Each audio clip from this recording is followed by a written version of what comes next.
Eagle double G. What's up, YouTube? This is your friend, the neighborhood movie nerd, back to give you guys everything that is going on in the world of movies and TV. Now, guys, we are getting very, very close to the Academy Awards, the 90th Academy Awards, right around the corner. They will be held on March 4th. That is a Sunday, because they are always held on a Sunday. But the nominations, the official nominations, are being announced this coming Tuesday. So, like last year, I'm going to release this video the day before the nominations are set to be announced, which will entail my predictions for who I think will be nominated for each of the big 9 categories that I pay attention to. That is, of course, being animated feature, original screenplay, adapted screenplay, supporting actress, supporting actor, actress, actor, director, and the big one, best picture. So I'm going to make this one a little bit quicker. I'm not going to talk as much about each of the individual nominees as I will, but I will, of course, still be giving my input as to who I think is being overlooked for some of these categories versus who I think should also win for these categories. So without further ado, these are my Movie Nerd Reviews official predictions for who will be nominated on Tuesday for the 90th Academy Awards. So kicking it off, just like last year, is Best Animated Feature. And my predictions for the 5 movies that will be nominated for Best Animated Feature Film this year are The Breadwinner, The Boss Baby, Coco, the Lego Batman Movie, and Loving Vincent. Just like the last couple of years, you've got the 2 foreign film nominations that usually get in there. This year, it being Loving Vincent and The Breadwinner. And then, of course, you have the 2, usually the biggest, most popular animated movies that happen here in America. That, of course, being the Pixar installment. This year being Coco, which, again, is a film that everybody else loved, but I, myself, did not really like that much. And then my personal favorite, and one of the only 2 animated films that I've seen this entire year, the Lego Batman Movie. I know Coco's gonna win, okay? I know that Coco's gonna win. I don't need anybody else to tell me that. But the fact that the Lego Batman is not going to win kills me because of how great that movie is. The one shoo-in, though, that actually kind of surprises me is The Boss Baby, mostly because even though I didn't even want to see that movie in the first place, just the amount of feedback that I got afterwards, not for being good, but just for being strange and out there, it just makes me interested and want to see it. And it also kind of amazes me that this is getting the nomination over Despicable Me 3, which normally I would have said would have been a shoo-in for this year, but man, those Academy voters must really be starting to hate on those Minions. So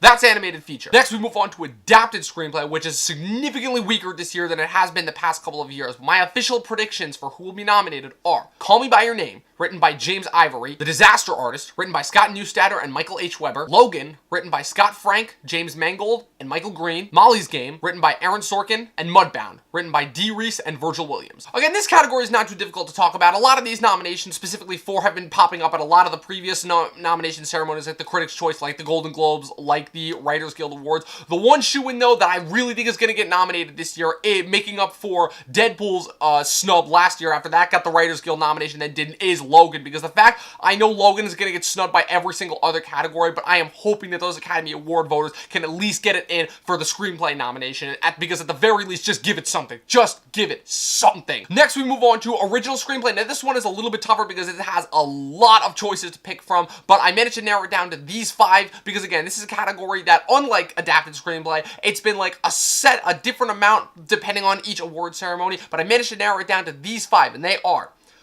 3 Billboards Outside Ebbing, Missouri, written by Martin McDonough; The Big Sick, written by Kumail Nanjiani and Emily V. Gordon; Get Out, by Jordan Peele; Lady Bird, by Greta Gerwig; and The Shape of Water, by Guillermo del Toro and Vanessa Taylor. This is a category where any one of those honestly could be swapped out. In terms of locks, I would say we got 3 Billboards, Lady Bird, and unfortunately enough, Shape of Water as locks, even though Shape of Water is a movie I really did not like that much. And the screenplay itself has been getting a lot of praise, which is weird because I would say the screenplay is probably one of the weakest aspects of this film. But again, Get Out, Jordan Peele, so happy that this film is getting the amount of critical acclaim and praise that it is getting. And also The Big Sick, another movie that it looks like is going to get snubbed for a lot of the big awards, but I am glad that it is getting some look here for the original screenplay category because the film is beautifully written. It is a beautiful, really touching film. I cannot recommend seeing it enough. The couple ghost picks, though, that could sneak in there, though, potentially you have I, Tonya, written by Stephen Roger. You also have The Post, by Liz Hannah and Josh Singer. Even though I hated that movie, Spielberg has never failed to manage to get a screenplay nomination, and because Bridge of Spies, the only other nomination that movie got besides Best Picture 2 years ago now, was for original screenplay, so you could also see that sneak in there. And another really super ghost pick that, again, could get in there is The Florida Project, written by Sean Baker, because I think I saw that on, like, Variety or one of the news sites, nominations for original screenplay, and I was like, wait, that movie? Really? Moving on to supporting actress in a feature film, my predictions we have are Mary J. Blige for Mudbound, Holly Hunter for The Big Sick, Allison Janney for I, Tonya, Laurie Metcalf for Lady Bird, and Octavia Spencer for The Shape of Water. And another ghost pick to potentially look out for to come in and steal the spot is fucking Hong Chow for Downsize in that racist ass movie and that god awful performance. I still have no idea what it is that Academy voters are seeing in that one, but again, outside of her and really hoping that she doesn't get the nomination, all these other contenders, again, very good contenders, very solid category, I would say. And also there's the fact that this could also be finally the year and a category that sees somebody from a Netflix movie get in. Even though I didn't think Mary J. Blige was the strongest part of Mudbound, just seeing somebody from a Netflix original movie get in for the Oscars and finally prove that the Oscars don't have anything against Netflix, which is a conspiracy theory that's been going on for a long time now in the film communities, ever since Idris Elba got snubbed 2 years ago for Beasts of No Nation. That would be actually pretty cool. Now, if my peg of who I think is going to win, Allison Janney, easily. Even though she's not my favorite in that category, my favorite is still Holly Hunter. Allison Janney gave one of the best performances of the year, easily with I, Tonya. So those are my nominations for supporting actress. Next, we move on to supporting actor, which is, again, I would say probably is the toughest category this year, mostly because we have two different films with two different sets of double nominations that you could both see get some nominations. But the five that I ended up going with are Willem Dafoe for The Florida Project, Armie Hammer for Call Me By Your Name, Richard Jenkins for The Shape of Water, Christopher Plummer for All the Money in the World, and Sam Rockwell for 3 Billboards Outside Ebbing, Missouri. The two other ones that you could see pop in there last minute are Woody Harrelson for 3 Billboards Outside Ebbing, Missouri, as he got the SAG nomination over Armie Hammer. You also have Hammer's other supporting co-star who got a lot of critical buzz from Call Me By Your Name, Michael Stuhlbarg, and of course you have the ghost pick that I am still secretly hoping will get the nomination, even though there was no chance in hell that he gets it, and that is of course Patrick Stewart for Logan in his final film appearance as Professor X. In terms of who I think is going to win, it's Sam Rockwell. It has to be Sam Rockwell, because outside of Patrick Stewart, I would say he gave the second best supporting performance of the year. That is just such a nuanced and different performance that he's given. The two who I have to say, again, I'm not exactly disappointed that they're being nominated, but again, it's just they don't really stand out that much to me, or, well, one does, is the fact that one is Willem Dafoe for The Florida Project. Now, while I think he is very good in that movie, the problem is he doesn't really give that type of showy Oscar performance that I'm used to from a lot of these supporting players that get in. And then the other one being Christopher Plummer for All the Money in the World, which now, despite the fact that I've said that I really don't like the movie that much, and the fact that Plummer does do a fantastic job and is the most interesting part about that movie, the only reason why he's getting the nomination is because him coming in and filming all of his scenes last minute for Kevin Spacey, which again shows the Academy's tendency to recognize the work that goes into a performance rather than the performance itself. So that's more so a problem that I have with the Academy over Plummer's performance, but just something that I wanted to point out. Next, moving on to easily the best category I would say this year, and that would be the lead actress category. Oh man, you want to talk about one thing that improved in the Academy, or just in film in general, in the year of 2017 over the last couple, that is the amount of amazing lead performances by females this year. And not just like the typical, oh, we're going to give this to you just so that we can shut up the public who is raising such an outcry with female. No, I'm talking legitimately amazing, solid female roles. And there was a lot to choose from, but the five that I ended up going with are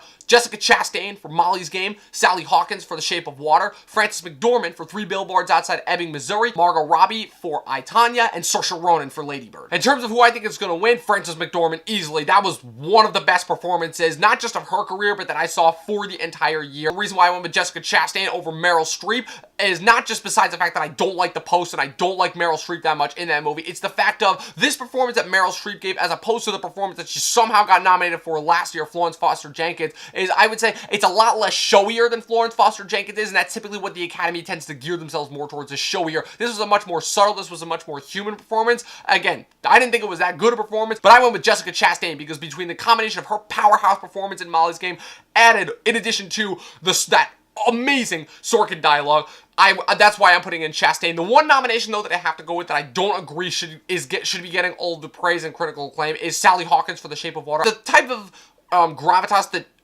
she doesn't bring to the role that every other actress in this category manages to bring to their roles is just not there, and I don't understand why she is getting it. So yeah, those are my predictions for Best Actress. And now we move on to the big one, the main one, the Best Actor category. Now again, I would say that for the most part this is a very weak category, especially following up last year, but again, we still got some amazing powerhouse lead performances, and the five that I am going with for who I think will be nominated for this prize are Timothée Chalamet for Call Me By Your Name, Daniel Day-Lewis for Phantom Phantom Thread, James Franco for The Disaster Artist, Daniel Kaluuya for Get Out, and Gary Oldman for Darkest Hour. Who I think is going to win? Come on, do I even need to spell it out? It's obviously going to be Gary Oldman. I could tell from the minute that I saw that first poster for Darkest Hour, and when I heard that Gary Oldman is playing Winston Churchill, I'm like, okay, he's going to win the Oscar for this. This is his Oscar movie, because again, the Academy loves to do that Lifetime Achievement Award stuff. It's the same thing that they did with DiCaprio 2 years ago for Revenant, where, yeah, they may have given a good performance here, but again, they should have won it 4 times beforehand, and the Academy is just getting to honor them now. I didn't see Darkest Hour. It's actually the only one out of these 5 movies and these 5 performances that I didn't see, but I'm sure that Gary Oldman was amazing in it, but still, it is nothing, in my humble opinion, compared to the previous body of work and performances that he has given over the years.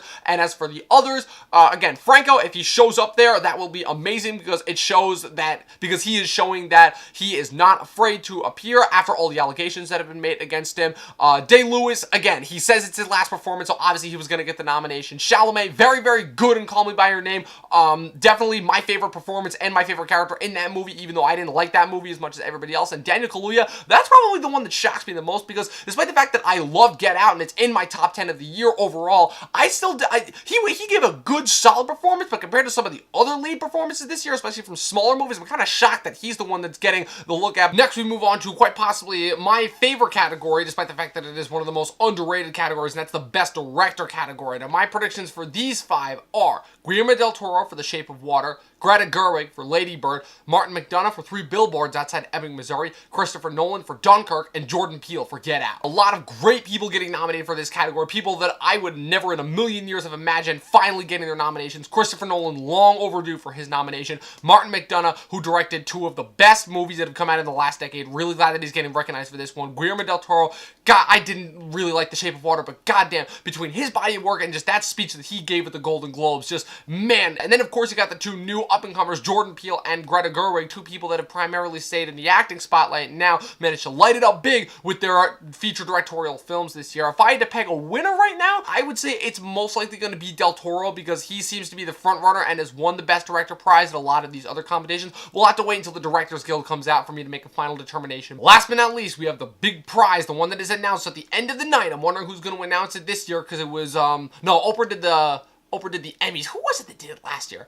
I know Morgan Freeman did it 2 years ago, but who was it that did it last year? Oh, duh, Warren Beatty and Faye Dunaway. But anyways, these are the big 9. I'm going to do 9 this year because that was what was announced last year. And I don't know the mathematical formula they used to determine the amount of movies that get nominated for the big prize are, but it was 9 last year, so I'm going to say that it's going to be 9 again this year. And these are the 9 movies that I have picked that I think are going to get nominated for Best Picture. And they are 3 Billboards Outside Ebbing, Missouri, Call Me By Your Name, Dunkirk, The Florida Project, Get Out, I, Tonya, Lady Bird, The Post, and The Shape of Water. If I had to pick a couple of locks out of those 9 that I would say are definitely getting in, for me, it would be 3 Billboards, Shape of Water, Call Me By Your Name, Dunkirk, Get Out, and Lady Bird. Those 6, I would say, are absolute locks. Now, in terms of the other 3, The Post, again, it's Spielberg, so they'll just give that movie the nomination, even despite the fact that, again, I don't think that movie was very good, but the critics seem to be loving it, and it seems to be, you know, perfectly suited for this time as the perfect Oscar bait movie, so we'll see how much critical praise this movie actually gets.